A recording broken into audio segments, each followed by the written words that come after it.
پھل جھولی میں، پودے سے نہیں گرتے پھل جھولی میں، وقت کی شوق کو میرے دوست کھلانا ہوگا، کچھ نہیں ہوگا اندھیروں کو برا کہنے سے، اپنے حصے کا دیا خود ہی جلانا ہوگا۔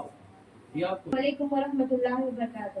نحمدہ ونصلی علی رسول الکریم، اما بعد، فاعوذ باللہ من الشیطان الرجیم، بسم اللہ الرحمن الرحیم۔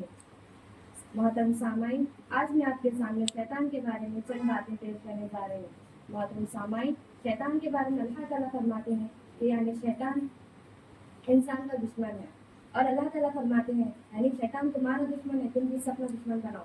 شیطان کی طاقت کیا ہے؟ شیطان کس چیز سے بنا ہے؟ شیطان کا دھوکہ کیسا ہے؟ شیطان کا دھوکہ، شیطان سے ہمیں کیسے بچنا چاہیے، ہمیں یہ سب معلوم کرنا بہت ضروری ہے۔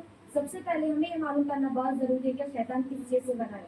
میرے دوستوں، شیطان کو آگ سے پیدا کیا ہے، جیسا کہ اللہ تعالیٰ کا ارشاد ہے، یعنی اللہ تعالیٰ نے جن جنات کے باپ کو خالص شعلے سے پیدا کیا ہے، اور شیطان بھی ایک نافرمان جن ہے، اور اللہ تعالیٰ فرماتے ہیں یعنی شیطان بھی جناتوں میں سے ہے۔ دوسری بات یہ ہے کہ شیطان کسی انسان کو گناہ کرنے پر مجبور نہیں کر سکتا، اللہ نے اسے اتنی طاقت دی ہی نہیں۔ شیطان کسی پر مسلط نہیں کیا گیا، بلکہ شیطان صرف گناہوں کے راستے دکھاتا ہے، اس پر چلنے کے لیے مجبور کر سکتا ہے۔ اللہ نے اسے اتنی طاقت دی ہی نہیں۔ گناہوں کی دعوت اس حقیقت قرآن نے اس طرح بیان فرمائی ہے، یعنی قیامت کے دن شیطان بول پڑے گا، اے انسانوں، آج کے دن مجھ کو کوسنا، ملامت کرنا بند کرو۔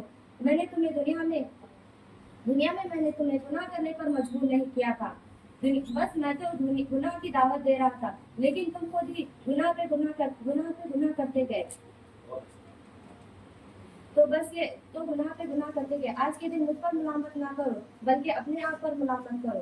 تو بس یہ شیطان کی طرف سے شیطان کی طاقت ہے، اس سے زیادہ شیطان کو کوئی طاقت نہیں دی گئی۔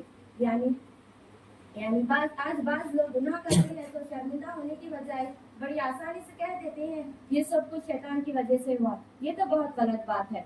شیطان صرف غلط راستے دکھاتا ہے، بس اس پر چلنے کے لیے مجبور نہیں کر سکتا۔ باقی جو کرتا ہے وہ انسان کرتا ہے۔ تیسری بات یہ ہے کہ شیطان کا دھوکہ کس طرح کا ہوتا ہے۔ شیطان کا دھوکہ بہت قسم کا ہوتا ہے۔ انسان جیسا ہوتا ہے شیطان اسے ویسا ہی دھوکہ دیتا ہے۔ شیطان کا دھوکہ بھی اسی کے حساب سے ہوتا ہے۔ شیطان چاہا تو اچھوں کو لمحوں میں دھوکہ دے سکتا ہے، یعنی جو خدا کا محبوب ہوتا ہے اس پر شیطان کا کوئی دھوکہ اور حرب نہیں چل سکتا۔ یہ خود شیطان کہتا ہے، یعنی تیرے خاص بندے پر میرا جادو نہیں چل سکتا۔ یہ شیطان کا دھوکہ یہ ہوتا ہے۔ ہم نماز میں رہتے ہیں تو وہ ہمارے دل میں وسوسے اور برے خیالات پیدا کرتا ہے۔ صدقہ زکوٰۃ دینے والوں کو کیفیت کا سبق سکھاتا ہے، ہدایت کا سبق سکھاتا ہے۔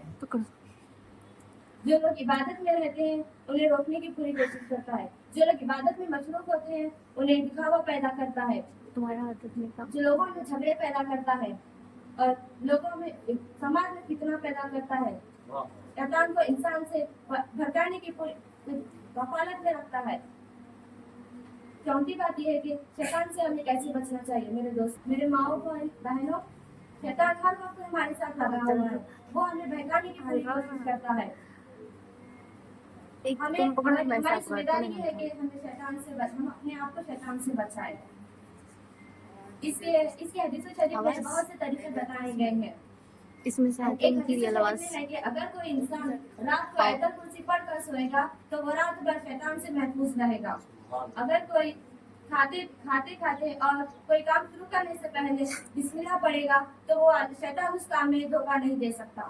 سورہ ناس اور سورہ فلق کی تلاوت کرتے رہیں ہمیشہ، شیطان اس سے دور بھاگ جاتا ہے۔ یہ تھی چند باتیں جو ہمیں معلوم ہونا بہت ضروری ہے۔